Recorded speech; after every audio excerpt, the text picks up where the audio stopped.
बलौदाबाजार में नशा मुक्त भारत अभियान के तहत हुई जिला स्तरीय कार्यक्रम 160 भारत माता वाहिनी के महिला कार्यकर्ता मन समाज ला नशा मुक्त बनाए बर लीन संकल्प। बलौदाबाजार में नशा मुक्त भारत अभियान के तहत युवा मन ला नशा से दूर करे के सकारात्मक संदेश दे के इरादा से आज जिला पंचायत के सभागार में भारत माता वाहिनी समिति के जिला स्तरीय सम्मेलन के आयोजन करेगी।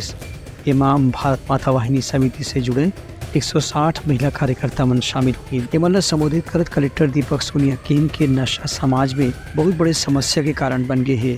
एक सीधी गाँव हो या शहर, आज माता पिता की सबसे बड़ी चिंता यही है कि उनका लड़का कोई भी तरह से नशा से दूर रहे। एक स्थिति आयोजन करे गए है कि जेकर से माता पिता मन अपन घर परिवार समाज के युवा और लड़का मन ला नशा से दूर रहे बर संकल्प लेके काम कर सके। इसमें भारत माता वाहिनी समिति के कार्यकर्ता मन की विशेष भूमिका हवे।